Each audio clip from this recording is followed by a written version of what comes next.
Let's do a college football preview for Oregon State. The Beavers, coming off last season, look to capitalize with a mostly custom schedule here, with the Pac-12 still only having them and Washington State. So let's hop right in to this preview. Let's talk about the stars on this team. On the offensive side of the football, you've got Anthony Hankerson, a guy who rushed for over 1,000 yards last year, 15 touchdowns as well to pair with that. He is going to be one of the focal points of this team once again. And then in the receiving core, Trent Walker, wide receiver 1 last year for Oregon State. He returns for yet another season. And quite frankly, he might have a better season than 81 catches, 900 yards last year. And this year, he's going to be pairing up with Malik Murphy, probably one of the biggest quarterback transfers in the portal this past offseason. He had 3,000 yards, 26 total touchdowns with Duke last season.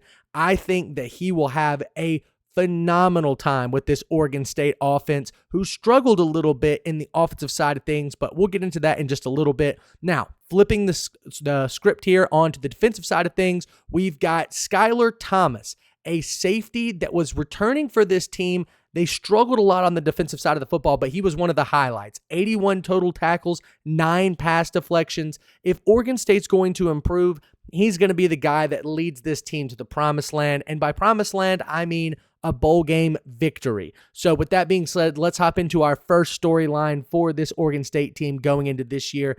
The passing woes. Have they been solved? Malik Murphy comes in. Now, the Beavers had one of the worst passing attacks last season.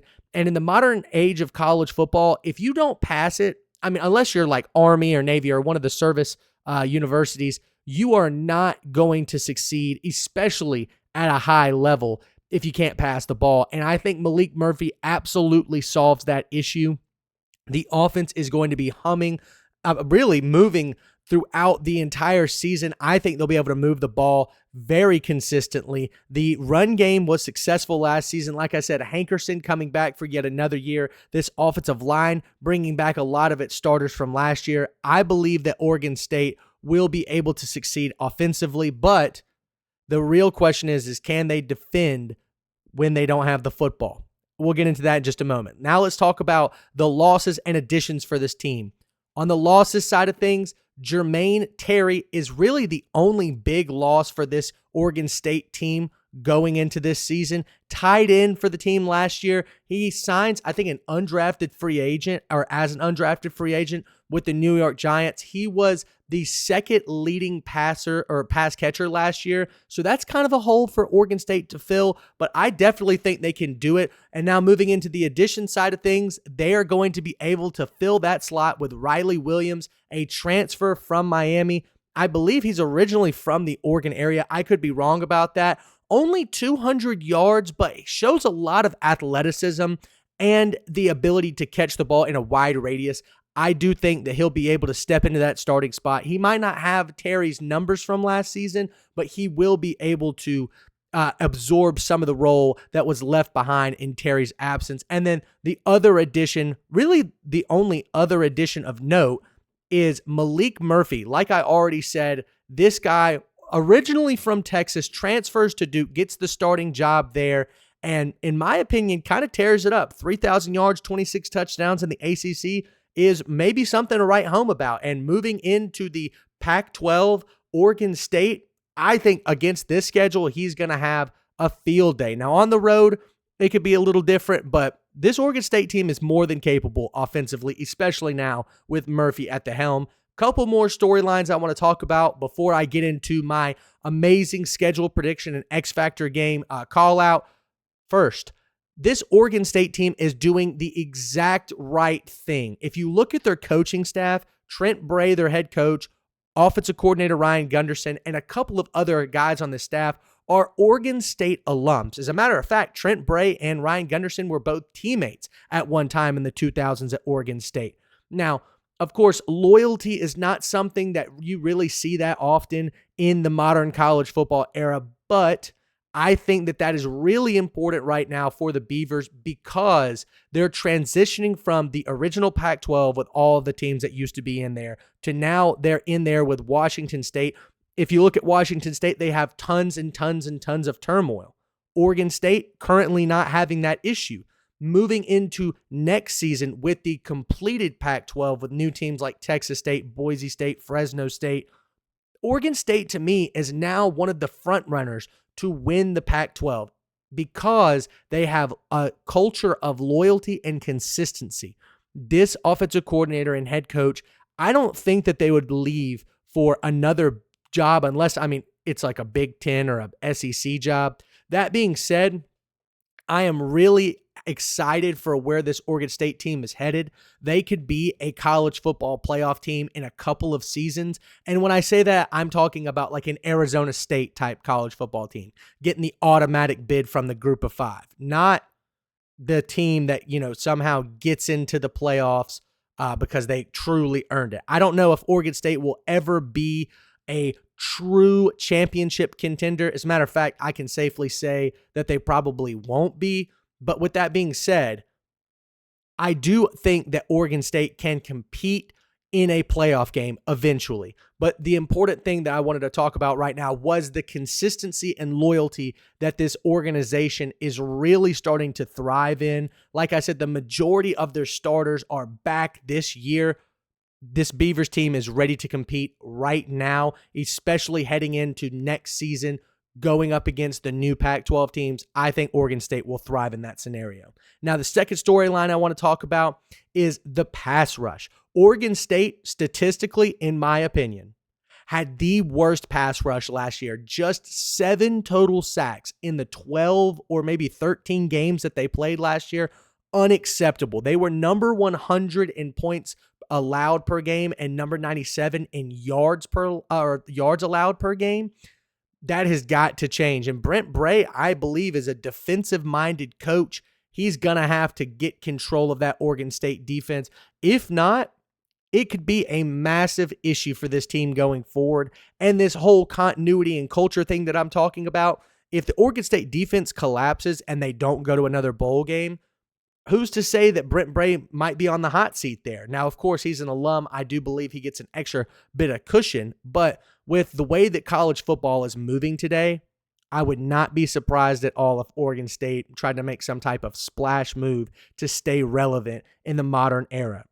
All of that said, I do think that Oregon State will improve the pass rush. The problem that I thought that they really didn't solve was the fact that they don't have like a dominant edge rusher. They didn't bring one in the transfer portal. If you go look at teams like Texas Tech or LSU, they had a ton of holes in their team, and then they went out into the transfer portal and got that. Now, Oregon State did do that on the offensive side, but defensively, they just kind of stuck with their guys. I respect the move. I think that they have faith in their players in the sense that they can improve off of last year, but I'm really looking at this Oregon State team to make a leap, and to me, to make a leap means to really go out and go get the players that you need and that you need now. And that, to me, is a pass rusher. They didn't get that, but I do think this Oregon State team will be much improved. So let's get into our record prediction and our X Factor game. Now, originally, I had the X Factor game slammed as the Houston game. I believe that's the 5th game of the season, and it's in between at Texas Tech, at Oregon and at App State. So it's dead center in the middle of a 3-game road series. Well, I've changed my mind. Cal, the first game, is going to be the X Factor game. And why is that? Because I think Oregon State has a real chance to win it. As a matter of fact, moving into my record prediction, that's exactly what I'm predicting. So game number 1 versus Cal at home, I've got them pulling off the kind of quote-unquote upset that you'd like to see. I just think Oregon State has a lot more consistency at the beginning of the year and continuity from last season. Cal does not. They lose Jaden Ott. Of course, he was hurt last season, but Fernando Mendoza was a massive part of the offense's success. He's gone. There's a ton of other Cal players that ended up leaving in the offseason. Oregon State doesn't really have that problem. As a matter of fact, they made upgrades, not downgrades. And so I think in week 1, they could make that upset win. Now, could they do that later in the year? Maybe not, but since it's week 1, I'm going to give them the win. Then home for Fresno State, their future Pac-12 opponent.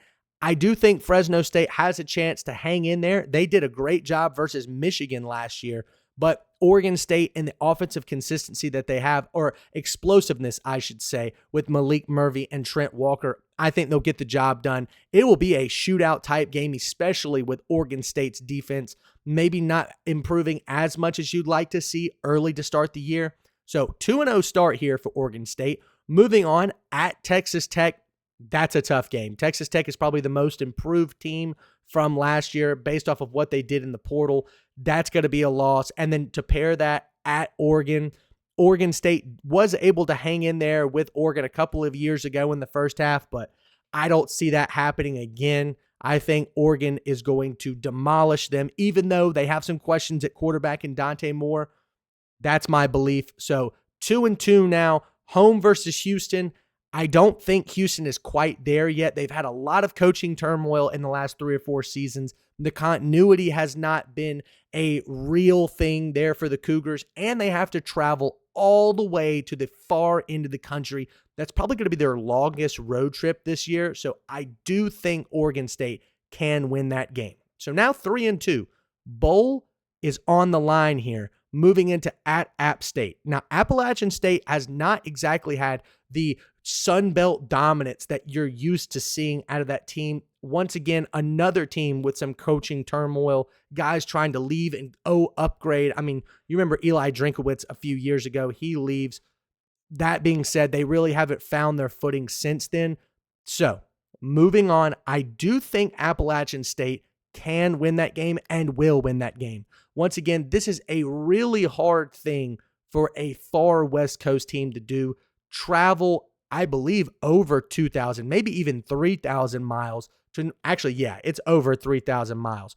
Oregon to North Carolina, that's a really tough road trip. I think Appalachian State kind of gets a fatigued Oregon State in that spot and wins that game. So now 3-3, the rest of the season on the line. Here we go. You've got 4 straight home games. Wake Forest, Lafayette, not Louisiana Lafayette, just regular old Lafayette, Washington State, and Sam Houston State. Sam Houston State, Wake Forest, and Lafayette, I believe those are three victories. Those are easy games in my opinion. This offense in Oregon State, as long as they stay healthy, will be able to win these games with ease. Now, the Washington State one is something that I've already talked about. They have tons and tons and tons of continuity issues with their head coach leaving to, I believe, maybe Wake Forest. He left this past season. I apologize for the lack of knowledge off the top of my head. Anyways, Washington State loses a ton of talent. John Mateer, this, that, and the other. I do think that they win that game versus Wazoo at home. So 4-0 there in their home stretch. So now moving from 3-3, they're now 7-3. Last 2 games of the season at Tulsa. That's not a team that I believe is ready to compete at a borderline Power 5 level. Oregon State is. Now in the last game of the year, Wazoo on the road. That could be a win. I will chalk it up as a loss right now and splitting this series. I really like these series, by the way. But to close out my prediction, I think that Oregon State will finish 8-4, potentially 9-3, going into a bowl game. They're not going to be eligible for the college football playoff. I don't think they'd be eligible for the college football playoff, even if they went like 11-1, because I don't think the committee would rank them that high. They don't really have any big games that they can win. Maybe they can pull off the upset versus Texas Tech, but I don't see them beating Oregon. So after all that, we've got Oregon State 8-4. This offense is going to be clicking. The defense needs to make improvements. Let me know what you think of the Beavers season in the comments. Thank you so much for watching, and we'll see you next time.